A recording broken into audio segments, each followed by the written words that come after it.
Many thanks for that, Deepthi. Mr. Kant, thanks so much for joining us on the Times Now Summit. And let me begin by asking you, I'd like to hear your thoughts on your vision for the country's growth story in the upcoming years, and more crucially, following the G20, following several events that we've seen, how do you perceive it being received globally, having served in the Niti Aayog and several such important areas? How do you look at it in terms of how it's perceived now? So, Madhav, first and foremost, I think we've, last 3 quarters we've had 8.3% growth rate, which is the highest for any large economy in the world. We are the 5th largest economy.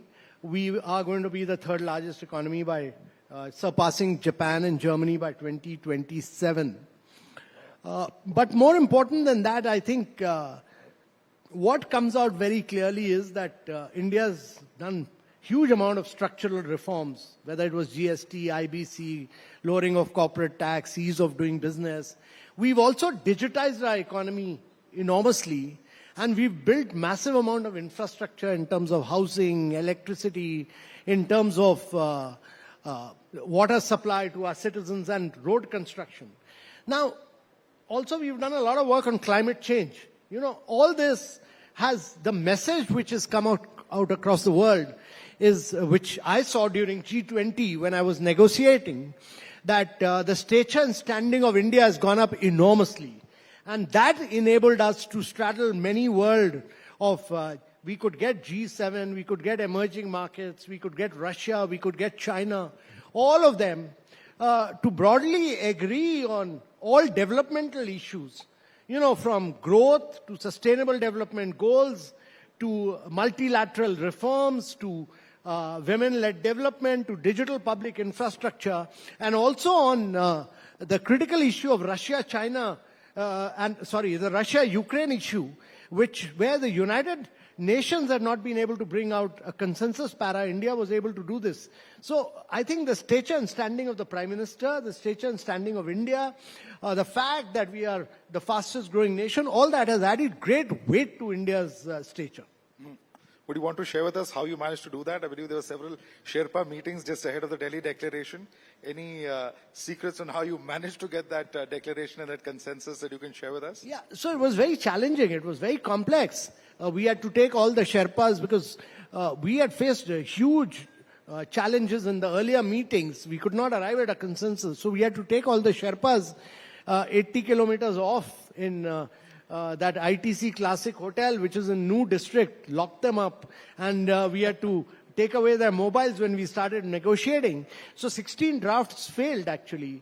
On the Russia-Ukraine crisis, it was the 17th draft which worked. We had to do 300 hours of non-stop negotiation. We did about 250 hours of bilateral discussions. Only after that we could succeed. And I think in that, really, we demonstrated India's great ability to bring everybody to the table, because every time we failed, we came out with a new draft. We kept coming out with a new draft all the time. So we showed great innovativeness, and that a lot of that was possible because of the stature and standing of the Prime Minister, because his stature had gone up has been enormous, and that really helped us to clinch the deal. How close was this to the actual declaration? Because I believe the negotiations went on until the very last minute. Yes. The leaders had already come in, and negotiations were going on. We had to negotiate with Russia in the end, and finally we had to negotiate with China and USA in the morning after the leaders had come. It was only while the leaders summit was going on, we were negotiating separately with Russia. We were negotiating with USA, we were negotiating with China separately in the neighboring room, and then we finally succeeded at about 12 o'clock. And then the Prime Minister announced that we had arrived at an agreement. So it was a thriller almost, but it was a phenomenal story of great success. But were you stressed at any point of time that, hey, this may actually not happen, when even so close to the leaders arriving, there was no consensus? No, we felt at least 12 times I felt that it was not possible. It was not feasible at all. We almost had to give up at times, but we just kept on spirit. The Prime Minister's message was very clear that we have to be ambitious, we have to be decisive, we have to get a consensus. So we kept going on, and we finally achieved success, which really demonstrated India's great ability to bring everybody to the table. Right. Coming back to the issue of economic growth, one of the things that we've seen, for instance, opposition come out and criticize it, saying that, hey, it's an arithmetical certainty, so on and so forth. But the larger question, of course, is whether this is really sustainable over the next few years. 8.5%, 8.4%, I beg your pardon. Certainly, of course, above expectations, but sustaining it over the next few years, do you see that as a challenge as well? No, India must grow at higher rates. India must grow at, our ambition must be to grow at 9 to 10% per annum, year after year, for 3 decades. That should be our ambition, because earlier Korea, Taiwan, recent times China have all grown at those rates. And it's important that we've carried out a number of structural reforms. We've done a huge amount of digitization. All this will pay us rich dividend in the coming years. We've laid the seeds, the platform for huge growth in the coming years. And I think, to my mind, we'll only accelerate the pace of reforms further. Post-election, you'll see many more reforms. India will accelerate the pace of growth. And I think we should export much more. We will see growth coming in from urbanization. We'll see growth coming in from manufacturing. We'll see agriculture productivity getting enhanced. All these areas are very key areas for growth in the coming decades. In next 3 decades are going to be your Amrit Kal period for you to grow. And we should have a long-term perspective that we are going to grow. And our ambition should be that by 2047, not merely that we should be a $35 trillion economy, but we should be able to raise the per capita income of every single individual to $18,000 plus. From $3,000, we should take the per capita income to $18,000, so that we have lifted the whole boat of community. Every single Indian must be a rich Indian by that time. We should do a lot of major reforms in the next few years. And I think the key challenge there is that while the central government has done the reforms, the next round of reforms must be carried out by the state governments. Right, because this is a very interesting point that you make on per capita income, because there are those who talk about a billionaire Raj. There are certain politicians who've commented on that as well, and there are studies that have been done by Piketty and others that they say that actually they believe, or they argue, that the disparity in incomes has also grown, and they say it is even larger than the disparity during colonial era. How do you view that kind of logic? I've implemented the aspirational district program. And these are the 115 of the most backward districts of India. But the Prime Minister called them the aspirational districts of India. We looked at health outcomes, education outcomes.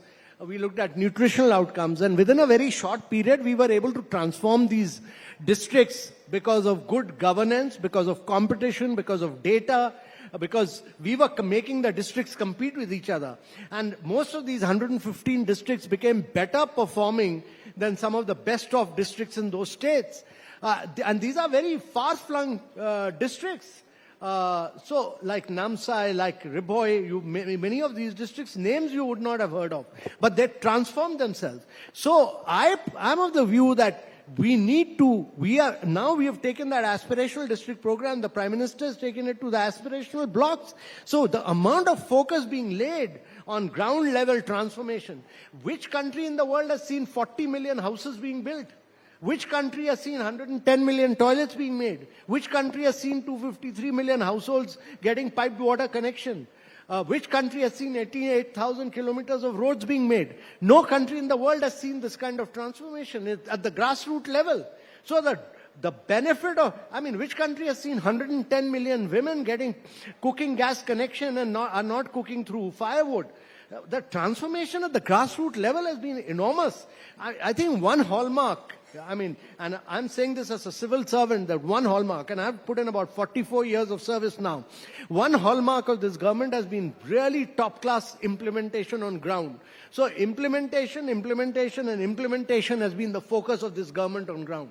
Right. One of the departures, many would say, in fact, in this year's spending on infrastructure is at 11.11 lakh crores. And that has been sharply rising over the last few years. Do you see this as being a big game changer? And do you see this in a sustained manner continuing over the next few years? No, this has been a game changer because we've taken our capex spend as a percentage of GDP from 1% to 4%. And there has been a huge, from 1 lakh to about 11 lakh crores is a huge jump in terms of capex spend. And that is why we've been able to create some top-class infrastructure in terms of roads, in terms of housing and many other areas of growth. But the important thing is now that we've done the capex spend by the government and we've also reduced the corporate tax. The government's, if you look at India's balance sheet, the corporate balance sheet have never been better than this. The bank balance sheets have never been better than this. And we are at the tip of the private sector investment now kicking off. And once that kicks off, then you will see 10 years of continuous growth by the private sector. The government capex will then be replaced by the private sector capex spend in many areas. Right. You've also said recently that India will grow if the states grow. Yeah. What are the specific reforms or policy implementations that you envision states need to grow, bring in to grow at a faster pace and perhaps bring in or change existing either bureaucratic red tapes or systems that exist? So central government scrapped rules, regulation, procedures, acts, and we did away with 1,500 laws. No other country has done this. Similarly, the states, when we were in the socialistic era, they built up rules, regulation, procedures. All the states we need a huge cleaning up at the state level now. You need at least 12 states to become champions of growth. They need to grow at 10% plus. I mean, it's not just the southern and the western part of India, but also in the eastern part of states. These are the populous states. You need Jharkhand, you need Chhattisgarh, you need Bihar, all these states to grow at high rates. Much like the transformation has taken place in Uttar Pradesh, where a huge amount of infrastructure work has been done. Quality of life livelihoods have been improved. Similarly, in all these states, they're all mineral-rich states of India. If these states start firing and they grow at 10% plus, India will grow at 10% plus. So the real story now in the next 5 years will be transforming states into drivers of growth. No, with a huge young population, certainly that is perhaps achievable, is a view that has been expressed by several, including you. But there are also several who say that is this 10% a realistic target, particularly when the global scenario is nowhere close to that kind of a figure, double-digit growth? No, so there will be challenges. I mean, there are huge challenges in terms of global slowdown of growth, in terms of our penetrating global value chains, etc. But irrespective of the challenge, our ambition should be that. We should not peg our ambition at 7%. Our ambition should be to grow at 9 to 10%. And therefore, we should constantly, on a daily basis, carry out reforms. Post-elections, you should herald a huge range of reforms across education, across health, across nutrition. And the states need to do that. The level of governance, the level of implementation which has been done at the central level must now get implemented at the state level. If the quality of governance and implementation improves at state level, then you will see massive transformation in India's growth story.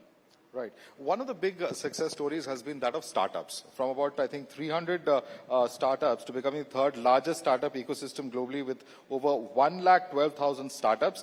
However, there are certain startups that have also faced setbacks in recent years. And, big question over there is how important do you think there is corporate governance, other such aspects that need to be looked at to ensure that these startups don't fail? Because, we've seen what's happened as far as regulatory issues with Paytm, for instance, recently. How do we avoid that from happening? See, first and foremost, startups will fail. Don't worry about startups failing. And all Indians, especially sitting here in this room and those watching, must understand that there has to be failure. If you don't fail, you will never succeed in the startup movement. 90% of the startups fail even in Silicon Valley. Don't worry about that. But to be able to create a good ecosystem, we need a lot of self-regulation among startups. If government gets into regulating startups or regulators get into regulating startups, it will not be a good thing. And therefore, you've had many cases of bad governance within startup. The case of Baiju, the case of Housing.com, many housing startups, many other startups. It's an example of there is a need for good governance. And to my mind, it's all about self-regulation. If you have self-regulation, it's very, very important. Today's startup is tomorrow big company. You know, Infosys was a startup once upon a time, which went on to become such a big company. And these startups have the potential to become large companies. So they must have audit, they must have good financial management, they must professionalize as they keep growing and be very clear that not only are they there to do innovation and disruption, but they are there to become big, large conglomerates of the future for India. One issue that comes out of this is that a lot of these startups see foreign funding. And, then when we see issues like this coming in, there are concerns expressed about whether there should be increased domestic funding as far as such startups are concerned. How do you see this? Do you see this as an issue of concern necessarily? No, this is a matter of concern. If 75% of the resources coming into India for startup is coming from abroad, Indian insurance companies, Indian pension funds, high net individuals, you and I, everyone must take the risk and spend due diligence and put money into India's startup movement. There's no reason why India's insurance companies and pension funds and high net individuals should not put money into India's startup movement. If Indian resources get into India's startup movement will only grow, it'll only blossom, it'll become 100. Our target must be that by 2030, from being the third best startup ecosystem, we must become the #1 startup ecosystem. And that would require us to get a lot of Indian resources into the Indian startup movement.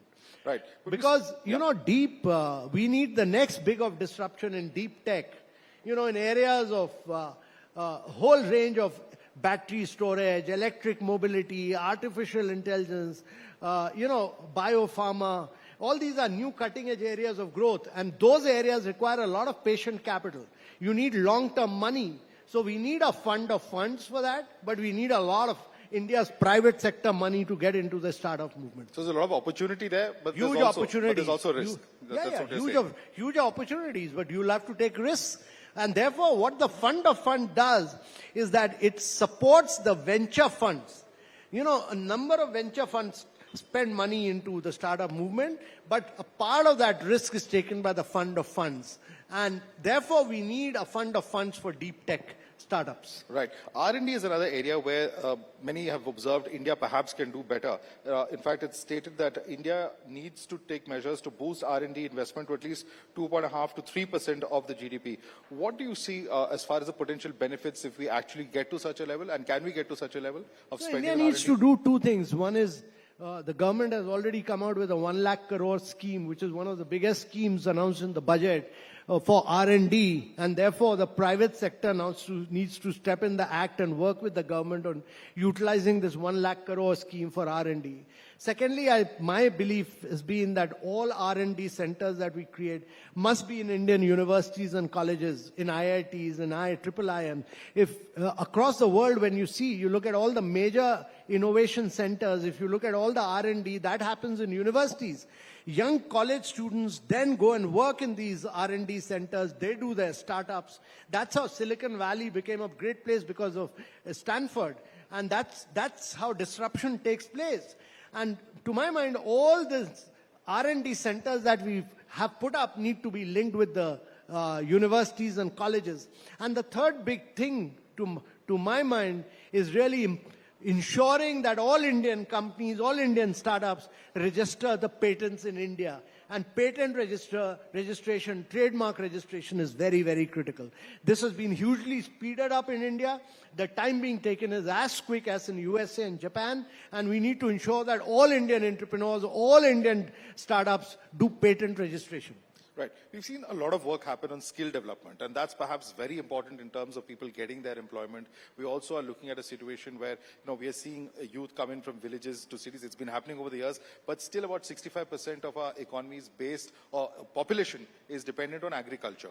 If you have to see all this rapid change happen, if the demographic dividend has to actually yield results, we will have to see our skill development programs ramp up drastically, and also our cities better placed to receive these huge populations of people who are coming in, whichever part of the country you look at. No, it's an important question because by 2047, India will be providing 30% of the skilled manpower to the world. And that is why skilling has been laid such a focus in both by the Skill Development Ministry and also by the new educational policy. The important thing is that we need to change much of our course curriculum in many of our colleges and universities, so that we need about 1 million plus product developers, we need prompt engineers, we need data scientists, we need machine learners, we need artificial intelligence engineers. These are in short supply. The demand is for new cutting edge areas of growth, and therefore in all these new areas of growth, we need to produce many more, data scientists, machine learners, artificial engineers, so that we are able to provide them not merely for our startups and for our corporates, but also for the world community. Those are the areas where the world will grow in the coming years. Those are all sunrise areas of growth. You need a huge amount of expertise and knowledge now for artificial intelligence, for battery storage, for electric vehicles. Our course curriculum needs to be restructured for that. Yeah, and the sectors that you particularly mentioned, how can we drive that manufacturing growth has, of course, been an issue of much debate.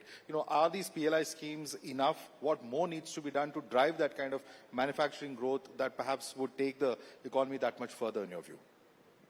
So let me first of all say that the production-linked incentive scheme was aimed at only one objective, and that was to produce global champions. Because India needs many more large companies. We need 10,000 more large companies. When large companies, big companies come in, they produce their own chain of tier 2, tier 3, tier 4 manufacturers. When Maruti happened, you had 10,000 more tier 2, tier 3 manufacturers who become supplier to Maruti. And therefore, it's very important that we have large companies, because they will then create the tier 2, tier 3 manufacturers. Second important thing is that Indian companies should not look at the domestic market of India. The market is not just India, the market is the world. We should look at, when an American company starts, they look at the world market. The Chinese company looks at the world market. We should look at the whole world as our market. And therefore, the market is not the 1.4 billion people of India. The market is the 5 billion people of the world. And they are moving from poverty to middle class. Now, India has done a huge amount of disruption at population scale for India. We need to carry our digital public infrastructure. We need to carry all our, new startups like, you look at what we've done in fast payment, what we've done in wealth creation by taking stock market to tier 2, tier 3 cities, what we have done in providing insurance in 1 minute flat on our mobile. Nowhere in the world does this happen. We need to take all this to the world now. Rest of the world must benefit from what India's innovation has done. Right. You've expressed concerns in the past about US laws subsidizing domestic green hydrogen production. You've called them against being free markets. Also, of course, the increase that the US has geopolitical implications in terms of how it could impact on other countries such as Russia and Saudi Arabia's production. So my question to you is, how do you assess the impact of this on global stability and security? No, so the important point, Madhav, was that I said this in the context of the world moving from fossil fuel to clean fuel. Now, even if we were to put all our electricity as renewable energy, there are hard to abate sectors like steel, cement, refinery, fertilizer, where you need clean energy. Now, those things can't run on electricity. We import gas, we import fossil fuel worth about $180 billion.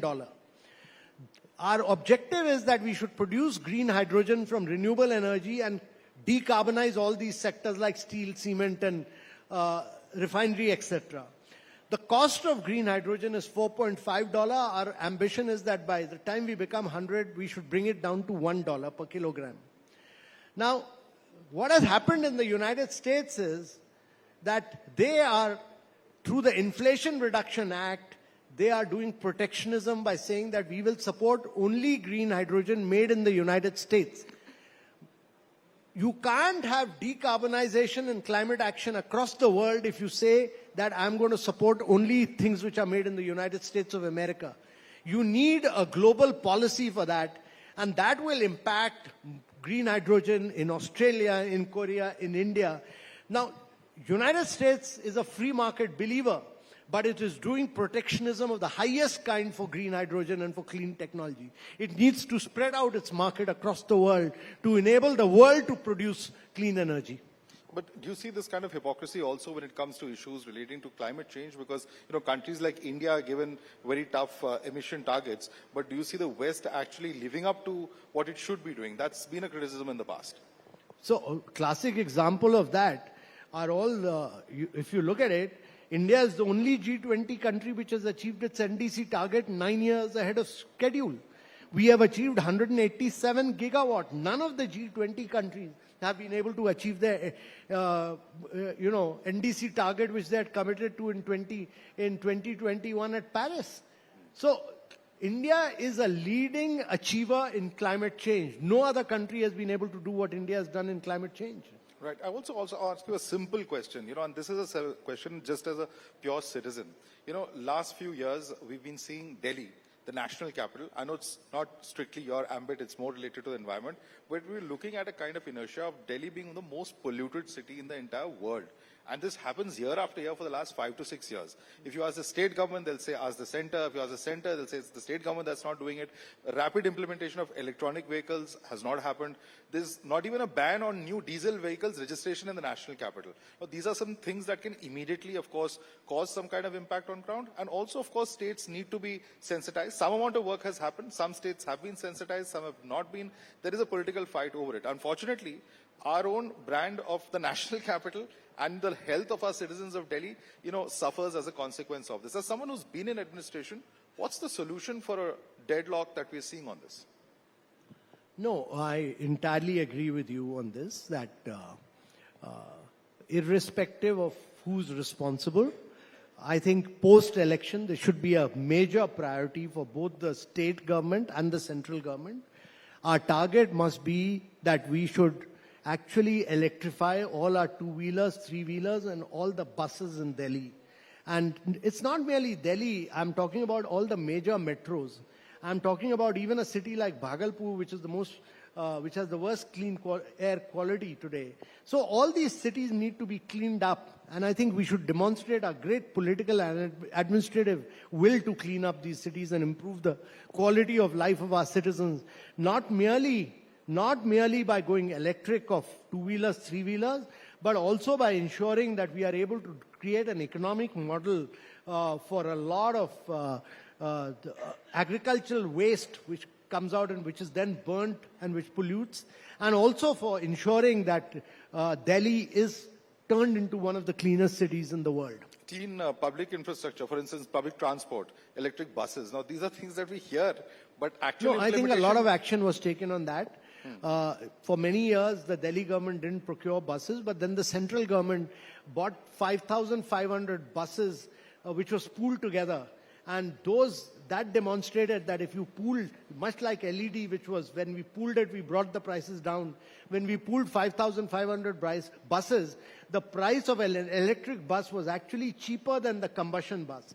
The next round of 10,000 buses is being done by the Ministry of Housing and Urban Affairs, and the third round will be many more than, will be 20,000. And therefore, my view is that will make India the manufacturing center for electric buses in India. We should keep pushing for large-scale reform in many of these areas. Right. But just sticking with Delhi for a minute, one of the things that's also talked about, we saw a rapid change in the national capital, in the early 2000s, the 2010 era, etc. During the Commonwealth Games, of course, scams were also there. But there is a sense that infrastructure growth of the national capital region, a lot of central government push has been there, but from the state government side, it hasn't been as much as it was in the past. Do you see a marked change in the last few years? No, my personal view on that is that the central government will have to work with the state government to really make Delhi a top-class city. I think during the G20, the lieutenant governor took the lead and really transformed it. Irrespective of, the state government, LG took a lot of lead and helped us to transform Delhi and made it a top-class city during G20. But that has to be, as he himself said, will be a continuous process in keeping Delhi a top-class city. Right. Mr. Kant, also key priorities from here on for India's growth journey. How do you look at India's role evolving, particularly in international forums in coming years? So my view on this is that your international stature is a function of your economic growth. And my view on that is that India's growth story has to be very long term. We should not look at it as a short term perspective. We should look at a 30-year perspective, which the Prime Minister has talked about, the Amrit Kaal period. And if you have to achieve that 9 to 10% growth, you have to do several things. One of which is we have to do very sustainable urbanization. You know, you will see 500 million people getting into urbanization, so you have to do sustainable urbanization. You have to do manufacturing on a large scale to create new jobs. And that means that you will have to take population away from agriculture into manufacturing. And third, that you will have to export in a very big way. And export it, you know, every time India has grown, it's grown because of exports. So India's exports will have to grow in a very big way. And fourthly, as I said, the real action will have to be now in the states to grow the states, you need 10 to 12 states growing at 10% plus. You know, if states grows, India's grows.